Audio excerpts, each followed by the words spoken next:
Romanos 6, versículo 12 e 13. O texto diz assim: portanto, não permitam que o pecado reine em seu corpo mortal, fazendo com que vocês obedeçam às suas paixões. Também não ofereçam, ou não apresentem, dependendo da tradução que você lê aí, não ofereçam os membros do corpo ao pecado como instrumento de injustiça, mas como pessoas que passaram da morte para a vida, ofereçam a si mesmos a Deus e ofereçam os seus membros a Deus como instrumento de justiça. Vamos orar ao Senhor? Pai, nós te louvamos, Pai. Nós te bendizemos, te damos graça porque estamos aqui reunidos à tua presença, Senhor. É sempre um privilégio, Pai, é sempre um motivo de agradecimento o fato de estar aqui. Nós estamos na tua presença, Senhor. Oramos, agora nós vamos ouvir a tua palavra. Minha oração é que o Senhor abra o nosso entendimento, mesmo que o Senhor nos conceda a graça de compreender. E uma vez compreendida a tua palavra, Senhor, nós possamos vivê-la para a glória do teu nome, Pai. Portanto, nos ajude, que o Espírito nos auxilie nessa empreitada, em o nome do Senhor Jesus. Amém. Irmãos, o desafio é grande, viu? Estudar Romanos é um desafio para poucos. E ainda mais quando nós estudamos Romanos de maneira detalhada, como nós vamos fazendo. Porque eu acompanho muitos pastores que pregam em Romanos. Eu vi o Hernandes Dias Lopes, o pastor Nicodemos, eu vi o pastor Rodrigo Mocelin, mas são pregações que não aprofundam tanto, entendeu? Por mais que o Hernandes Dias Lopes e o Nicodemos sejam bastante expositivos, eles tratam apenas de maneira superficial, eles não mergulham no texto como nós temos feito. É lógico, e eu sempre faço questão de dar crédito, né, a quem merece realmente. Todo o nosso estudo feito em Romanos é baseado no comentário de Lloyd Jones. Eu até pesquiso, mas ultimamente eu tenho até deixado um pouco, porque quase todos os comentaristas que eu acompanho, quando chegam no capítulo 6, eles se perdem na interpretação. O único que consegue manter um equilíbrio, entendeu? E consegue manter a linha de pensamento sem fugir daquilo que vem ensinando é Lloyd Jones. Por isso a gente baseia muito nele. Na verdade, eu tenho muitas citações dele nas ministrações, porque eu julgo extremamente pertinentes, Pedro, para a nossa compreensão. Então, não é um texto muito fácil, irmãos, da gente compreender. É fato isso, não é. Eu louvo a Deus porque vocês estão aqui com a gente, né? Mas eu tenho consciência disso porque eu encontro dificuldade, eu como pastor, que já li umas 2 vezes, estou estudando o livro, eu encontro dificuldade de compreender tudo, entendeu? De mergulhar realmente naquilo que está sendo dito e extrair alguma coisa para a minha vida, não é fácil. É um livro muito profundo, irmãos, muito profundo, tá? Então, assim, eu quero desafiar vocês e eu vou começar com uma recapitulação da semana passada com algumas palavras aqui específicas que são importantes, tá bom? Para que a gente compreenda o nosso texto. Então, lendo só os versículos, a parte do versículo 13 só. Não ofereçais cada um os membros do seu corpo ao pecado como instrumento de justiça. Eu vou ler esse texto, vou fazer uma recapitulação disso aqui, porque nós tratamos isso aqui a semana passada. Tá? Eu quero aqui basicamente tratar aqui as palavras, irmãos, ofereçais, né, ou apresenteis, membros, instrumentos, são palavras muito importantes que a gente precisa compreender para poder pegar o que realmente está sendo dito aqui.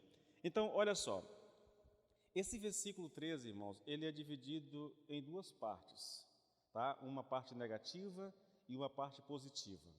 A parte negativa nós vimos na semana passada. Essa parte negativa, ela também é dividida em 2 partes, o que Paulo está dizendo e o que ele não está dizendo, tá bom? Então eu vou fazer uma pequena recapitulação para a gente dar sequência no nosso texto. Bom, o que Paulo está dizendo aqui, irmãos? O texto é muito simples, a mensagem é muito simples. Não ofereçamos ou não apresentemos os nossos membros ao pecado. É o que ele está dizendo. É um mandamento negativo, não faça, entendeu? Não faça. Bom, aí eu quero chamar a sua atenção, como é só uma recapitulação, eu quero chamar a sua atenção para a palavra membros. Membros, não apresentem os membros do seu corpo ao pecado. Paulo diz, né? Não ofereçamos, não apresentemos os nossos membros ao pecado. O que Paulo quer dizer com a palavra membro? Os membros, queridos, são parte do corpo mortal, ao qual ele já havia se referido, né? São as várias partes desse corpo mortal, no qual residem os poderes, as faculdades e as propensões que todos nós temos como homens e mulheres naturais. Todo ser humano, crente ou não crente, ele dispõe desses poderes, dessas faculdades e dessas propensões, tá bom? Isso é natural do ser humano, tá? Natural do ser humano. As diversas atividades do nosso corpo físico entram nessa categoria de membros, tá? Mas isso não é tudo. O termo inclui também os poderes mentais, o poder do pensamento, o poder da razão e o poder da imaginação. Tudo isso aqui é Paulo explicando o que são esses membros. Os membros do nosso corpo constituem-se de tudo isso, dos poderes do corpo, né? Do corpo físico, as atividades desse corpo físico, né? Os poderes mentais, o poder do pensamento, o poder da razão e o poder da imaginação. Tudo isso inclui, tá? Veja, irmãos, só para você compreender, querido, isso caracteriza o homem natural. É um homem que tem cérebro, que tem entendimento, que tem poderes mentais que ele pode usar. É um homem que tem imaginação. Todas essas coisas, elas pertencem no sentido ao homem físico e, portanto, são partes ou membros desse corpo mortal. Só que essa explicação ela vai um pouquinho além. Ela também inclui as emoções. Então, veja, todas as atividades do corpo físico, né? Pensa aqui nessa questão dos sentidos, tá? Tudo, o olfato, tato, paladar, visão, tudo isso, as atividades do corpo físico, o poder da mente, o pensamento, a razão, a imaginação e as emoções, tudo isso constitui os membros desse corpo. Eu posso resumir tudo isso dizendo o seguinte, querido, que membros é um meio de descrever o funcionamento do homem natural. É isso. O que Paulo está dizendo aqui é o seguinte, olha, não apresentem esses membros, não apresente o seu corpo físico, não apresente a sua mente, não apresente o seu pensamento, o seu sentimento, as suas emoções, a sua razão, não apresente a sua imaginação ao pecado. A ideia é, querido, que nós não podemos permitir que nenhuma faculdade em nós, nenhum poder em nós seja apresentado ao pecado. A segunda palavra, querido, é a palavra que apresentar ou oferecer. Novamente, as traduções elas vêm muito aí, né? Em algumas traduções está lá, não ofereçais, né? Não ofereçais. Em outras diz, não apresenteis cada um os membros do seu corpo ao pecado como instrumento de iniquidade, tá? O que significa essa palavra apresentar ou oferecer? Ela significa basicamente isso, irmãos, pôr à disposição. É isso que significa, tá bom? Pôr à disposição.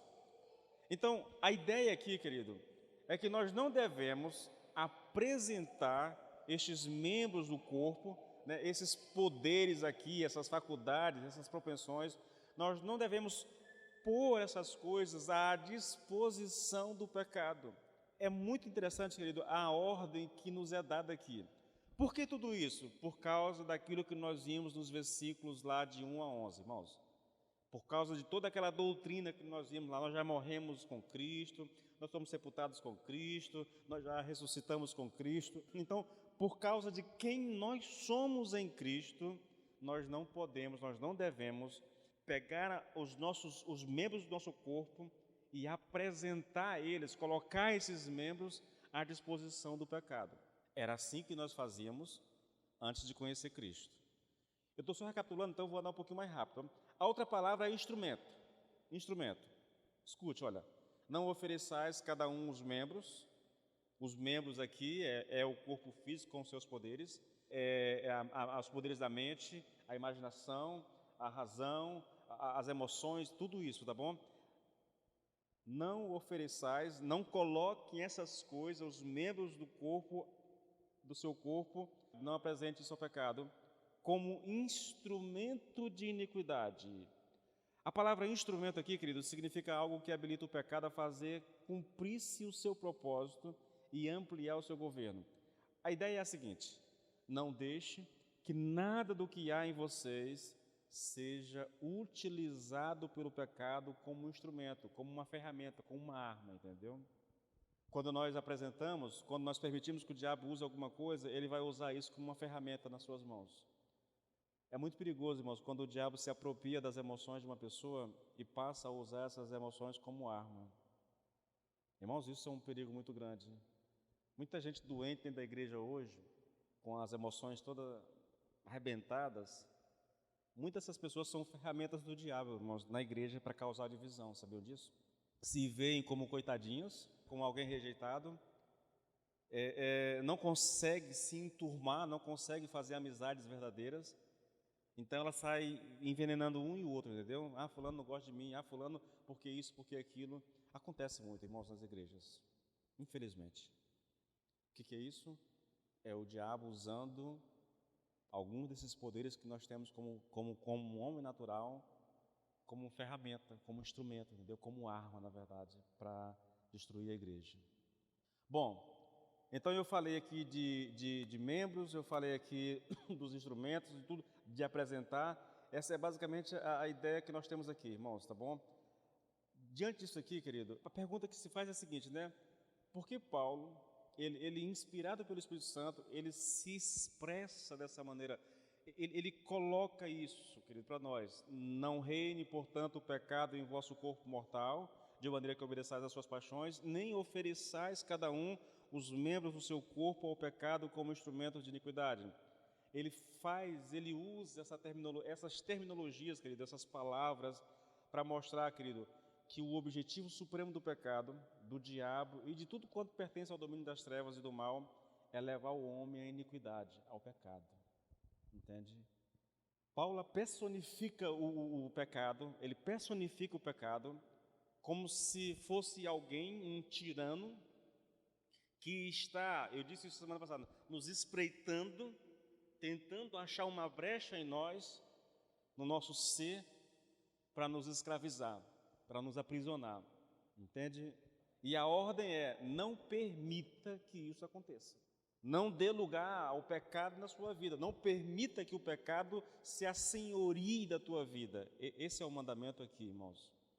Esse é o mandamento. Então, eu acho que dá para a gente resumir tudo da seguinte forma: olha, nós temos todos esses poderes e faculdades, porém, nós não devemos deixar que nenhum deles, deste ou daquele modo, desta ou daquela forma, se torne um instrumento do pecado, porque isso nos levaria a praticar a injustiça, a pecar, tá bom? Bom, dito isso, irmãos, esse é um texto que está em Romanos.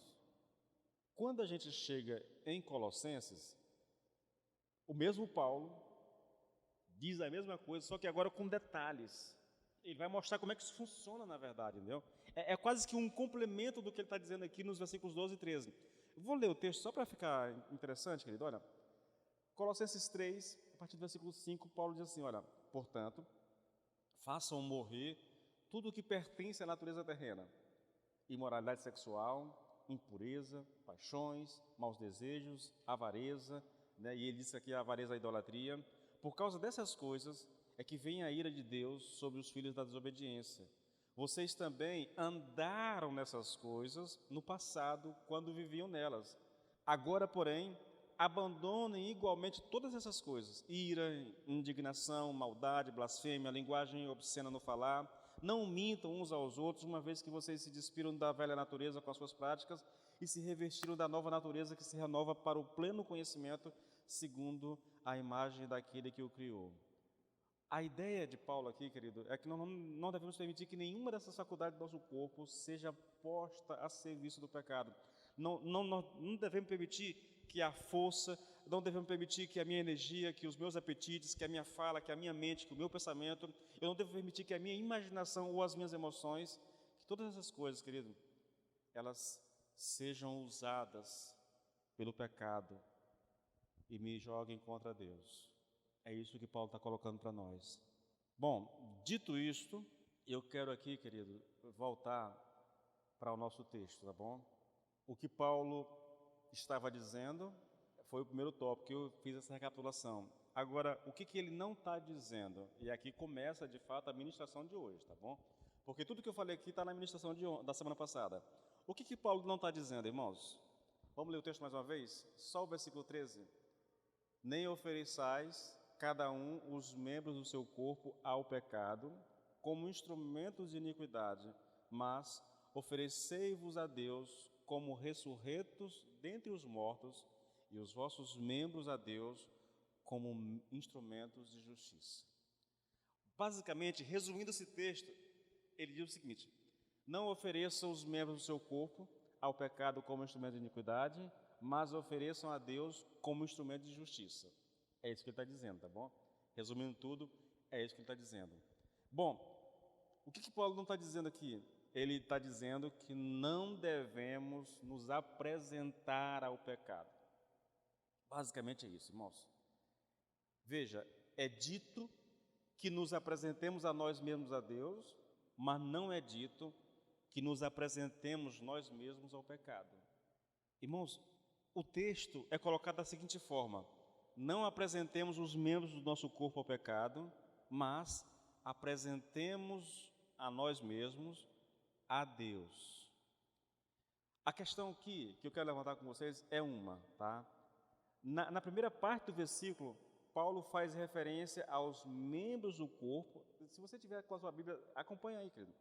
Ele faz referência, no versículo 13, no comecinho do versículo, ele faz uma referência aos membros do corpo, e na segunda parte, a referência é ao ser, ao meu ser, à minha alma, ao meu eu como personalidade, entendeu?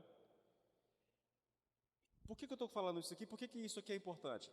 Porque eu venho dizendo a vocês que Paulo faz uma distinção entre meu ser real, minha personalidade, minha alma e meu corpo, né? Que ele chama de corpo mortal, né? Ele faz essa distinção.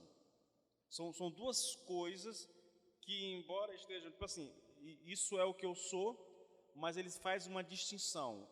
Uma coisa é o meu ser, minha alma, meu espírito. Isso, eu poderia chamar isso eu vou chamar isso aqui, na verdade, de homem espiritual, para ficar mais fácil para a gente entender, né? De homem interior, né? Esse novo homem que surgiu quando o velho homem morreu, entendeu? Há uma separação. Esse homem espiritual, que é o termo que eu vou usar daqui por diante para me referir ao meu ser, à minha personalidade, esse homem espiritual, ele está numa posição, querido, tranquila. Ele não tem mais como voltar atrás naquilo que foi feito por ele, entendeu? Vou colocar dessa forma: ele está salvo. Eu, como ser humano, eu como crente, como filho de Deus, como homem nascido de Deus, eu sou salvo. Não há mais como eu perder a minha salvação. Agora, mesmo salvo, eu tenho o meu corpo, né? O meu corpo, os membros do meu corpo, que eu vou chamar aqui de homem natural. Esse homem natural, ele tem o pecado habitando no seu próprio corpo.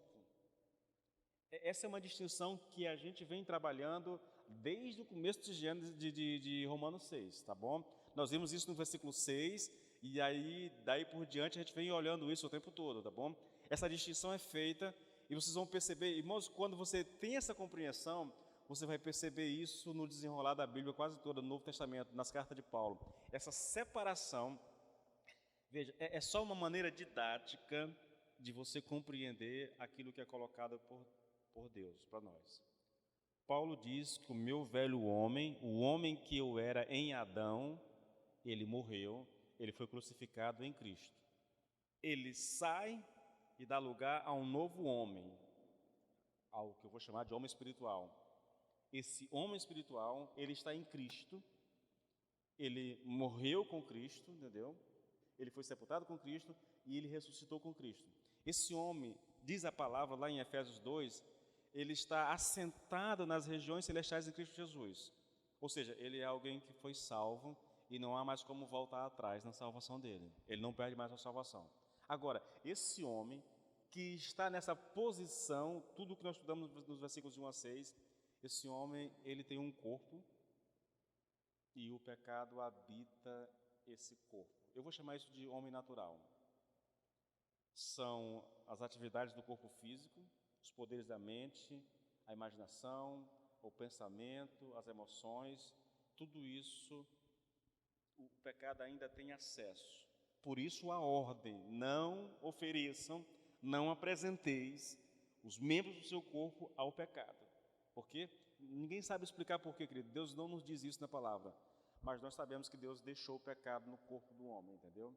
Bom, então, daqui por diante, eu vou me referir a esse meu ser interior, esse homem interior, como homem espiritual, e ao corpo mortal eu vou chamar de homem natural, que inclui tanto o corpo como os poderes da mente, tá bom? Então, isso é o homem natural. Repetindo o que eu disse, querido, quando Paulo fala, na primeira parte do versículo 13, ele diz uma coisa interessante: não apresenteis os membros do seu corpo ao pecado. Quando ele vai falar disso na segunda parte do versículo 13, ele diz assim: olha, apresentai-vos a vós mesmos a Deus. Ele não diz, e é aqui que está a questão, né, irmãos? A pergunta é a seguinte, vamos lá. Por que meu homem espiritual pode se apresentar a Deus, mas não pode se apresentar ao pecado? Quando ele fala de se apresentar ao pecado, ele fala dos membros do meu corpo, está falando do homem natural. Porque Paulo, inspirado pelo Espírito Santo, mencionou o homem espiritual de um lado, mas não do outro. Se você tem a Bíblia, irmãos, dê uma olhada. Olha, não ofereçais cada um os membros do seu corpo. Está falando do homem natural.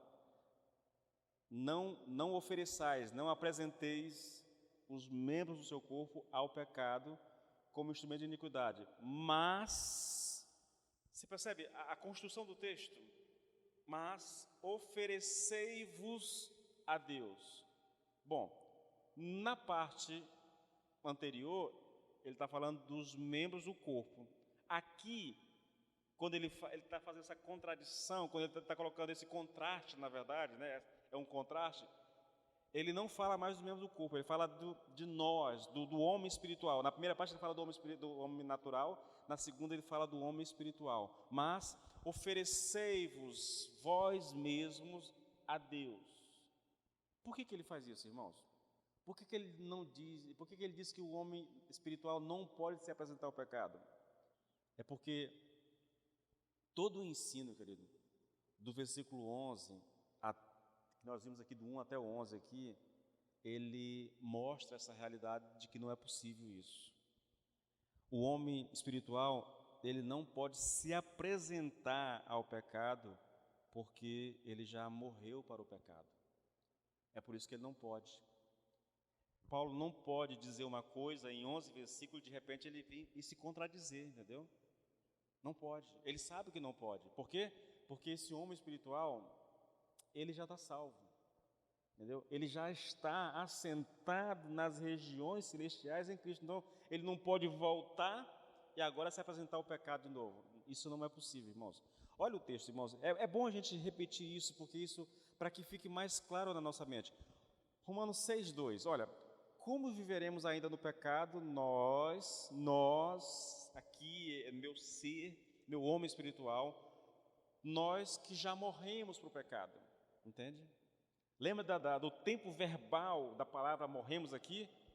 Isso é um tempo verbal no grego, querido, chamado de aroisto. e indicam o fato que ocorreu de uma vez por todas, não podendo mais ser repetido. É por isso que o homem espiritual não pode se apresentar mais ao pecado, porque ele teria que morrer de novo. Isso não é possível.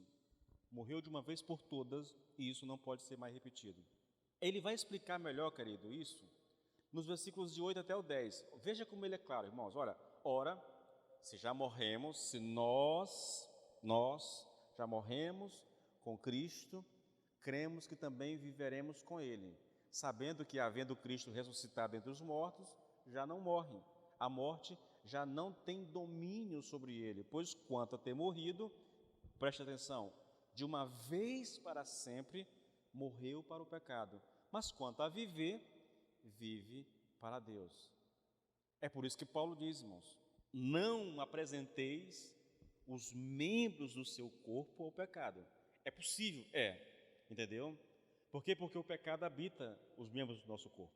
Então é possível, mas apresentai-vos, vós mesmo, o seu homem interior, o seu homem espiritual, apresente-se a Deus. Há uma distinção dos membros do corpo, do homem natural para o homem espiritual, entendeu? O homem natural pode se apresentar, por isso o mandamento, não faça, mas o homem espiritual não pode, querido, porque a condição dele é uma condição de salvo, e isso não pode voltar atrás. Veja, querido, uma outra coisa que a gente vem repetindo aqui continuamente no nosso estudo, é que tudo o que é dito a respeito do Senhor Jesus deve ser aplicado a nós que estamos em Cristo. Você já viu isso, né? Cristo morreu, nós morremos com Ele. Ele morreu para o pecado, nós também morremos para o pecado. Ele foi sepultado, nós somos sepultados com Ele. Ele ressuscitou, nós ressuscitamos com Ele. É por isso, querido, o versículo 11, é por causa dessa realidade, é porque tudo que é dito a respeito de Cristo pode ser aplicado a nós, que Paulo diz assim, olha, assim também vocês considerem-se mortos para o pecado. Por que eu devo me considerar morto para o pecado? Porque Cristo já morreu para o pecado, entendeu? Mas morto para o pecado, mas vivo para Deus. Se vocês observarem, querido, nesse texto todinho, isso vem sendo repetido ao longo de todo o texto. Morto para o pecado, mas vivo para Deus. Morto para o pecado, mas vivo para Deus, entende? É uma coisa impressionante, essa repetição, na verdade. Bom, a ideia é simples, irmãos. Já que tudo que é dito a respeito de Jesus é aplicado a nós, então considerem-se morto para o pecado, mas vivo para Deus. Olha o que Lloyd Jones diz, querido. Exatamente como Jesus está morto para o pecado, exatamente como ele morreu para o pecado uma vez por todas, passou pela morte, fato que jamais será repetido, assim também nós morremos para o pecado uma vez por todas, passamos por uma morte que nunca será repetida. É por isso que Paulo não disse, apresenteis o homem espiritual ao pecado. É impossível, ele já morreu para o pecado, não pode se apresentar ao pecado mais uma vez, entende? Bom, se nos apresentássemos a nós mesmos de novo ao pecado, teríamos que morrer mais uma vez para o pecado, mas nós não podemos fazer isso porque nós morremos uma vez por toda, uma vez para sempre para o pecado. Acabou. Queridos, aqui existe uma coisa, eu poderia explorar um pouco mais isso aqui, mas eu queria que nós entendêssemos uma coisa. A grande discussão na igreja, é uma discussão que já dura séculos, irmãos, esse negócio tem até nome teológico, né? São os arminianos e a soteriologia arminiana e a soteriologia calvinista. O calvinista crê que você, uma vez salvo, você não perde mais a salvação. O arminiano acredita que você pode estar salvo hoje, mas pode perder a salvação amanhã, entendeu? A questão toda, querido, dessa discussão, eu acho que o foco é, o crente perde ou não perde a salvação? O centro da discussão não deveria ser esse, mas a discussão deveria ser tratada o seguinte, essa pessoa é salva ou não é salva? Porque se ela é salva, irmãos, ela não pode... Irmãos, tudo que nós já estudamos aqui em Romanos leva a essa conclusão. Não há como, irmãos. Meu velho homem já foi crucificado com Cristo. Eu não tenho como descrucificar ele. Entende? Não há como. Eu já estou, o Edilson, o homem interior, o homem espiritual, o Edilson, ele já está assentado nas regiões celestiais em Cristo Jesus, irmãos. Ele não tem como descer de lá e perder a salvação. É loucura isso, entendeu? É loucura. Então a discussão não é se perde ou não perde. A discussão é salvo ou não é? Porque uma vez que é salvo, querido, uma vez que você está em Cristo, não tem mais como você voltar atrás, irmãos. É impossível. É impossível, irmãos. E esse é um ensino de Paulo. Eu teria que negar isso aqui, irmãos. Eu teria que dar uma interpretação completamente diferente disso aqui para dizer que um crente pode perder a salvação, como as pessoas lidam tão naturalmente hoje, entende? E olha só, dizer que um crente não perde a salvação é ser colocado junto com a minoria, um pequeno grupo, bem pequenininho, que defende isso. Porque a imensa maioria do povo de Deus acredita na possibilidade de um crente perder a salvação. Eu repito, irmãos, eu teria que rasgar esse capítulo 6 da Bíblia, o 5 também, o 7 também, talvez até o 8, entendeu? Eu teria que rasgar muita coisa na Bíblia para sustentar isso. Porque o texto é muito claro, entendeu? Nós estamos mortos para o pecado e vivos para Deus. Nós somos tirados, lembra lá das metáforas? Tirado da esfera do pecado e transportado para a esfera da graça. Ou, usando um texto bíblico, nós somos arrancados do império das trevas e transportados para o reino do Filho do seu amor. Esse é o termo que Paulo usa lá em Colossenses, para descrever salvação. Bom, vamos olhar a parte positiva. Nós vimos a parte negativa. Não apresenteis. Para começar, vamos só recapitular aqui rapidinho. O versículo 13 ele foi dividido em duas partes, uma negativa e uma positiva. Nós já vimos a negativa. Na parte negativa, há uma divisão, o que Paulo disse e o que Paulo não disse, tá bom? Só para ficar bem didático. Agora, nós vamos considerar a parte positiva. E eu começo novamente com uma citação de Lloyd Jones. Ele diz o seguinte: o Evangelho nunca para num ponto negativo. O fator negativo é absolutamente essencial, mas se o Evangelho parasse nos pontos negativos, seria moralidade e não Evangelho. E isto não é moralidade, é cristianismo, se referindo ao texto, é espiritualidade. Vou dar um exemplo para você, querido, do que Lloyd Jones chama de moralidade, tá bom? Olha o texto que nós estamos estudando. Não ofereçam ou não apresente os membros do seu corpo ao pecado. Se o texto terminasse aqui, o que nós teríamos era apenas moralidade, moralismo. Não faça isso, não faça aquilo, não ouça essa música, não vá para tal lugar, não. Isso é moralidade. Qualquer um pode fazer, mas isso só, por si só, não é evangelho, porque o evangelho vem sempre com um lado positivo. Não apresente os membros do seu corpo ao pecado, mas apresente-se a Deus. Entendeu? A moralidade é isso, é você apresentar um mandamento negativo e ficar só nisso. Não faz isso, não faz aquilo. Não, isso é moralidade, irmãos. O cristianismo é diferente. Não se apresente ao pecado, se apresente a Deus. Há uma alternativa, entendeu? Há um lado positivo nisso. Oferecei-vos a Deus. Não ofereça os membros do seu corpo ao pecado, mas oferecei-vos a Deus como ressurreto, como alguém que ressurgiu, alguém que ressuscitou dentre os mortos, e os vossos membros a Deus como instrumentos de justiça.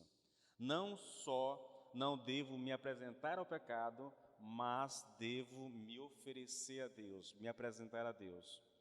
Bom, querido, veja só, como cristão, eu não posso me apresentar, não posso pôr à disposição o meu homem espiritual ao pecado, mas posso e devo pôr à disposição o meu homem espiritual a Deus. E por que assim? É simples, é porque Cristo morreu na cruz no nosso lugar, por causa da obra que Ele realizou na minha vida. Eu posso dizer isso de uma outra maneira: só o cristão pode se apresentar a Deus. O incrédulo não pode, querido, porque ele está morto em ofensas e pecados. Eu estava pensando sobre isso e me veio uma pergunta interessante, né? Quer dizer então que o não cristão não pode ser usado por Deus, já que ele não pode se apresentar a Deus? Se essa é verdade, então o que dizer de Nabucodonosor, o que dizer de Ciro, ou de alguns reis que a Bíblia cita no Velho Testamento? A resposta para isso, irmãos, é que Deus pode até usar alguém, como usou Nabucodonosor, Ciro, mas usa de maneira mecânica. O que é isso, pastor? É que na maioria das vezes, essas pessoas nem sabiam que estavam sendo usadas por Deus. Quando você vai ver alguém usado por Deus, que é um filho de Deus, aí nós temos algo completamente diferente. Pense, por exemplo, na relação de Deus com Abraão. Abraão era amigo de Deus, entende? Pense na relação de Moisés com Deus. Se há profeta, eu falo com ele por sonhos, revelações. Moisés não. Moisés eu falo tete a tete, cara a cara. Você percebe? Há uma relação vital, irmãos, entre Deus e o homem aqui. Pense nos profetas. Jeremias, Ezequiel, Isaías, há uma relação de intimidade, irmãos, coisa que não há. Ciro foi usado por Deus, eu li hoje, né? Ele nem crê em mim, mas eu vou usá-lo. O Nabucodonosor, eu vou cumprir o meu propósito, eu vou fazer o que disse que ia fazer, mesmo que eu tenha que usar um rei ímpio, e ele usa. Pega o livro de Juízes, o povo se rebelou a Deus, contra Deus, o Senhor vai lá e levanta uma nação ímpia para castigar o povo de Deus. Essa é uma relação mecânica, irmãos. Deus, para cumprir a sua vontade, ele levanta um ímpio. Na verdade, Deus pode fazer o que quiser, irmãos, tá bom? Então, ele pode usar dessa forma mecânica, mas não usar de maneira vital como usa os homens de Deus que ele usou na palavra de Deus, tá? Nós temos a revelação na palavra de Deus. Há uma relação, há uma intimidade entre Deus e o seu servo, coisa que não há quando Deus está usando um ímpio, entende? É só um detalhe, só que eu acho que vale a pena a gente mencionar. Agora veja, nós estamos tratando do versículo 13, de não apresentar os membros do nosso corpo ao pecado, mas de nos apresentar a Deus. Há uma outra maneira, querido, de expressar essa mesma verdade. Essa outra maneira é o mesmo Paulo, e ele vai citar isso, querido, em 2 Coríntios 5, 14 e 15. Veja que coisa interessante, irmãos. Porque o amor de Cristo nos constrange, julgando nós assim, que se um morreu por todos, logo todos morreram. É a mesma verdade, o que aconteceu com Cristo é aplicado a nós. Cristo morreu, nós morremos com Ele, tá bom? Ele morreu, e Ele morreu por todos, para que os que vivem não vivam mais para si, mas para aquele que por eles morreu. Não é isso que está dizendo no versículo 13? Olha, não ofereçam os membros do seu corpo ao pecado como instrumento de injustiça, mas ofereçam-se a si mesmo a Deus como instrumentos de justiça. Se Cristo morreu por mim, irmãos, então eu não devo mais viver para mim mesmo. Ou seja, eu devo me oferecer a Deus. Eu devo colocar os membros do meu corpo à disposição de Deus. Isso significa que eu não vivo mais para mim. Como um cristão, e isso é interessante, né? Se a gente fosse pensar isso aqui, como cristão eu não vivo mais para mim, irmãos. Para a minha vontade, para os meus deleites, não vivo mais. O texto é muito claro. Se um morreu por todos, logo todos morreram. E ele morreu por todos, com que propósito? Para que os que vivem, aqueles que estão em Cristo, não vivam mais para si, mas para aquele que por eles morreu e ressuscitou. Isso significa, ofereça os membros do seu corpo a Deus como instrumento de justiça, entendeu? Você não vive mais para si, você vivia antes de conhecer Cristo, antes de ser salvo, antes de Cristo ter morrido por ti, antes de Cristo ter te alcançado, você vivia para si. Enquanto você vivia para si, você estava oferecendo os membros do seu corpo ao pecado, entendeu? Como instrumento de iniquidade. Agora não, agora você foi salvo, foi tirado do império das trevas, transportado para o reino do Filho do seu amor. Agora você não vive mais para si, você vive para aquele que morreu e ressuscitou. Quando Paulo diz, querido, que nós devemos nos apresentar a Deus e oferecer nossos membros como instrumento de justiça, ele está dizendo que nós não vivemos para nós mesmos, nem por nós mesmos, mas devemos viver por Deus e para Deus. Devemos viver por Cristo e para Cristo. Isso caracteriza um cristão, irmãos. O cristão é alguém que não vive para si mesmo, mas para Deus. Vou te mostrar isso, irmãos. Na verdade, eu vou encerrar isso aqui um pouquinho mais cedo falando disso. Olha só, 1 Coríntios 6,19. Na verdade, 19 e 20. Olha o que Paulo diz. Ou não sabeis que o nosso corpo é o templo do Espírito Santo que habita em vós. Olha que coisa interessante, irmãos. Novamente, corpo e vós. Ou não sabeis que o nosso corpo é o templo do Espírito Santo que habita em vós, proveniente de Deus, e que não sois de vós mesmos, porque foste comprados por bom preço. Glorificai, pois, a Deus no vosso corpo e no vosso espírito, os quais pertencem a Deus. A mesma distinção. Glorifica a Deus no vosso corpo e no vosso espírito. É a mesma distinção que nós estamos vendo aqui no versículo 12 e 13. É a mesma distinção que nós vimos no versículo 6 do capítulo 6 de Romano. Mesma coisa, irmãos. Mas o detalhe é o seguinte: vocês não pertencem mais a vocês. O cristão é alguém que não pertence mais a si mesmo. Nós pertencemos a Deus. E porque nós pertencemos a Deus, o nosso dever é glorificar a Deus, tanto no corpo como no espírito.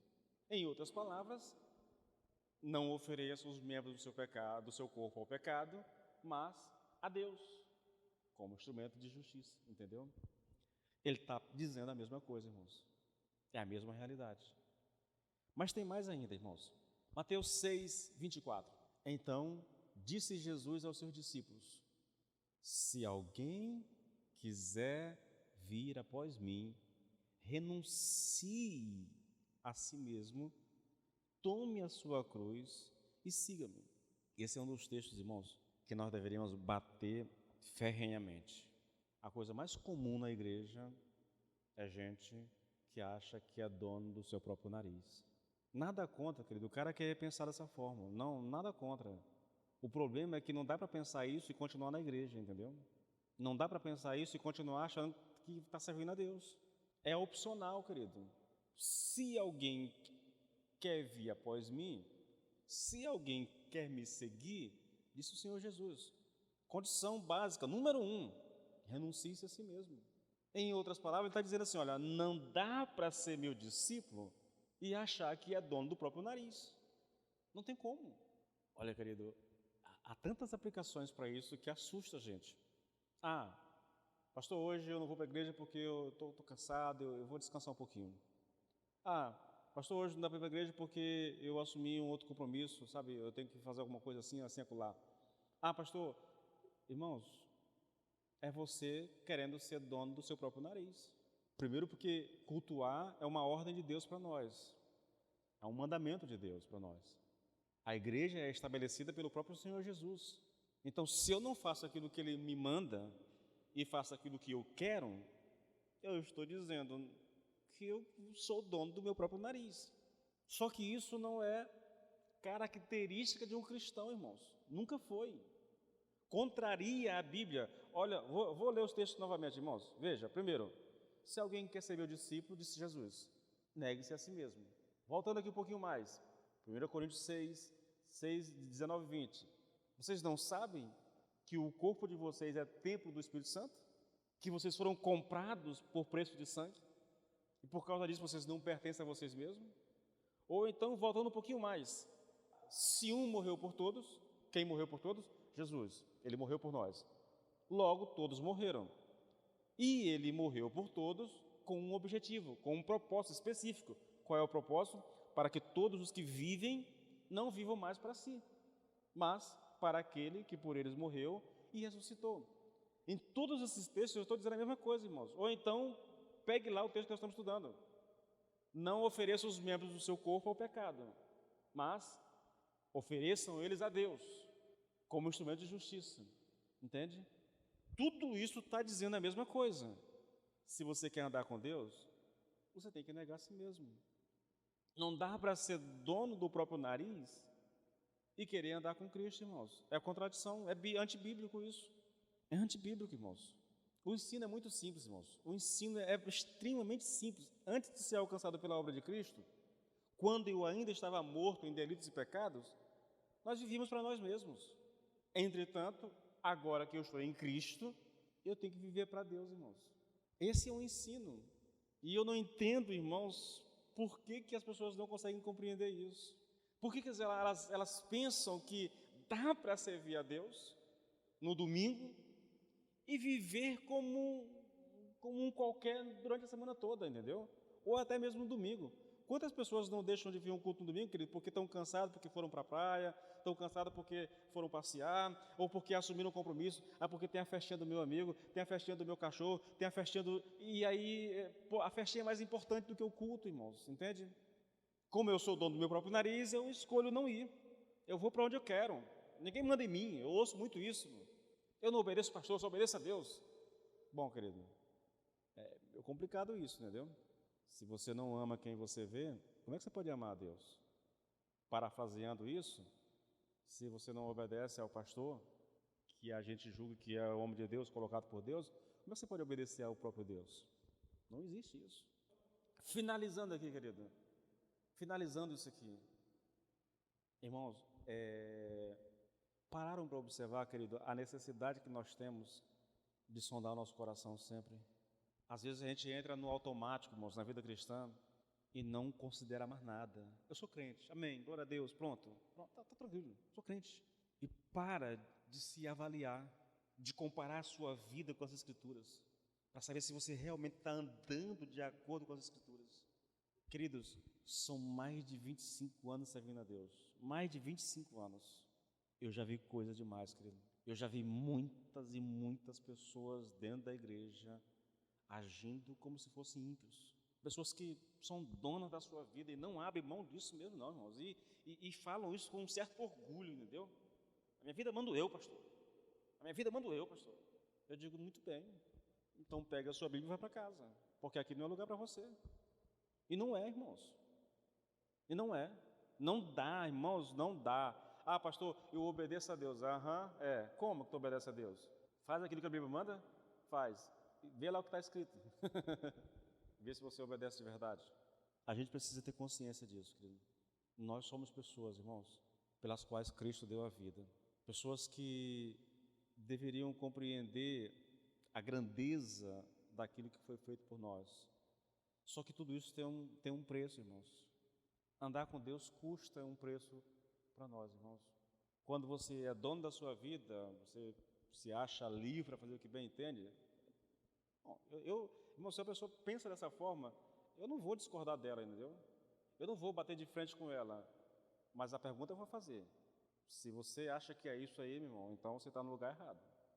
A igreja não é lugar para você, porque não há espaço para esse tipo de pessoas na igreja. Não há.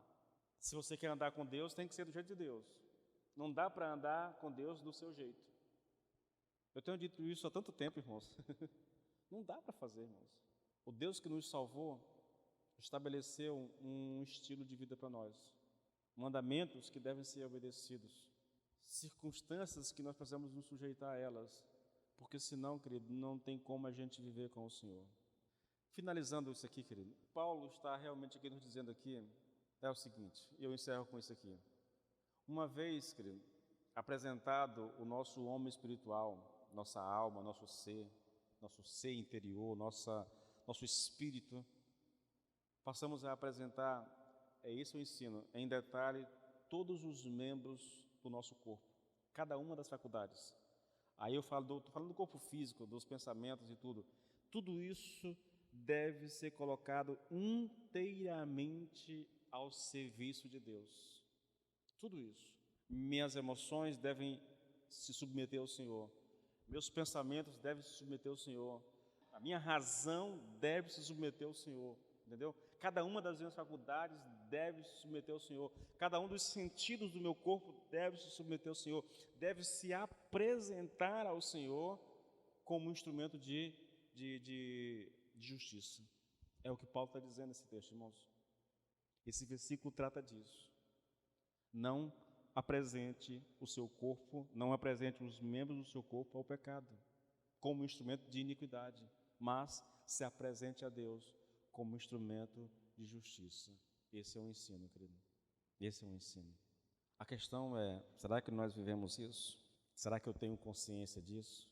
De que eu não posso permitir que a minha emoção seja usada pelo diabo? Pastor, como é que a gente consegue se prevenir disso, irmãos? Para mim, querido, a resposta básica é palavra, irmãos. Não vos amoldeis a este mundo, mas transformai-vos pela renovação do vosso entendimento, para que experimenteis a boa, perfeita e agradável vontade de Deus. Palavra, irmãos. Minhas emoções, meus pensamentos, meus sentimentos precisam ser influenciados pela palavra constantemente. Eu devo me submeter a ela constantemente. Eu devo lê-la constantemente, entende? Vida de oração, intimidade com o Senhor, tempo a sós com o Senhor, culto, irmãos, o culto ouvir orar, ouvir a palavra, entendeu? Tudo isso são mecanismos que o Senhor nos oferece para que a gente viva para Ele. Cabe a nós, irmãos, cabe a nós submeter-se à vontade de Deus e fazer aquilo que Ele quer.